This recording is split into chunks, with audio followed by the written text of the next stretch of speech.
She was 20. The papers would call her beautiful. The cameras had already framed her as something between myth and merchandise, the Russian Rapunzel. But names and nicknames are poor maps to the country inside a person. This story begins before the cameras, in a different light. Ruslana Korshunova was born on July 2nd, 1987.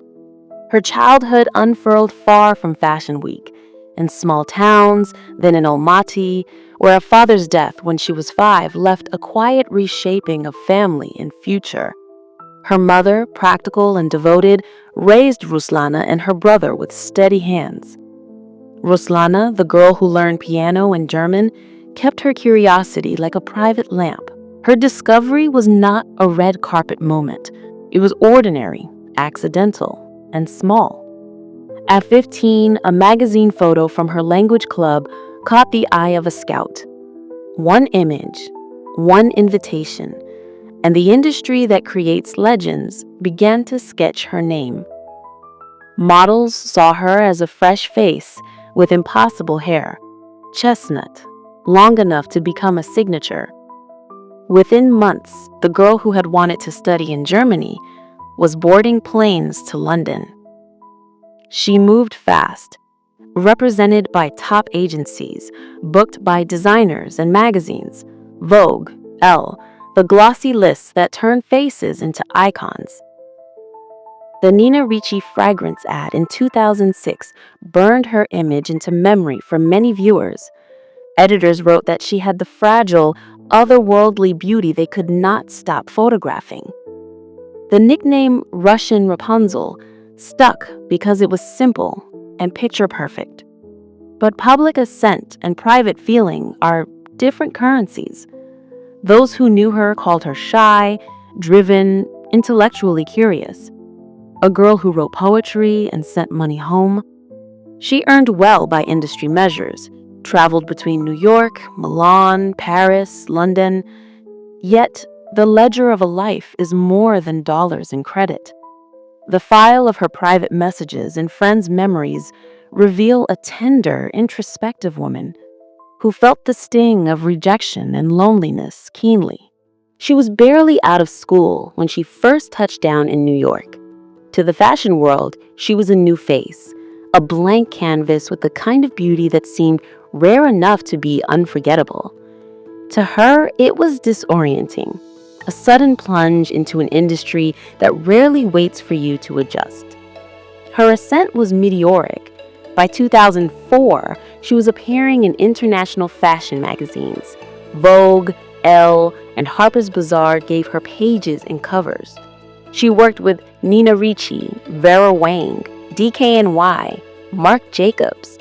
Names that didn't just sell clothing, they manufactured prestige.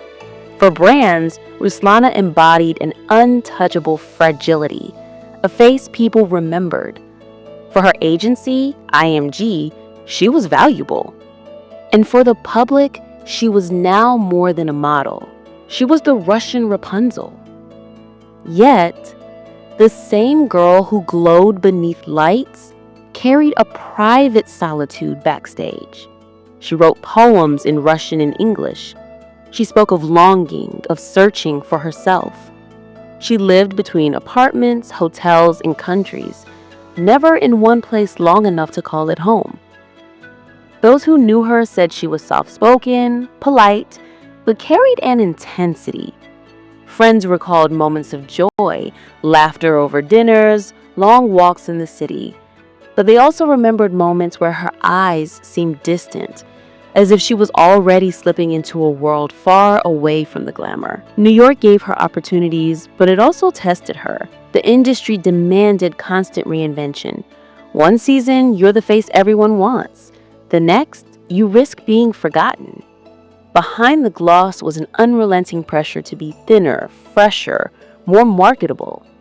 For someone so young, so far from home, the weight could be crushing. These weren't the words of a starlet at her peak. They were the words of a young woman balancing between the spotlight and her shadows. To the outside world, everything looked perfect. She was earning, traveling, appearing in campaigns that millions saw. But quietly, Ruslana was struggling with something invisible, the emotional toll of a life that never allowed her to simply be. By now, Ruslana Korshunova was no longer just a promising model. She was established. Her face adorned global campaigns. Her name circulated in fashion's tight circles. Yet behind the lens, her private world told a different story. A story of loneliness, of searching, of battles that fame could not cure. Friends described her as fragile, not in body, but in spirit. Sensitive, thoughtful, a girl who carried the weight of emotions deeply. She wrote poetry filled with longing. She confided online about feeling adrift. Messages spoke of heartbreak, of emptiness, of a search for meaning. But there were good moments too. She wasn't always shadowed. Friends remembered her laughter, her kindness. She loved her mother dearly, stayed connected to her roots, and dreamed of something beyond modeling. She spoke of studying, of building a life with more stability, more love. And then, as months passed, the tone shifted. The posts grew darker. She began to write about being lost, about pain, about not knowing how to continue. She was beautiful, yes, but she was more than that. She was delicate, sometimes too delicate for the world she was in. It was the first day of summer. Ruslana Korshunova was 20, on the cusp of turning 21. Just the night before, friends said, she'd seemed happy, lighthearted, even making plans. Nothing suggested what would unfold. And yet, beneath the surface, her heart was already carrying a storm. They were the kind of words that seem poetic, until the context makes them sound like a farewell. Accounts differ.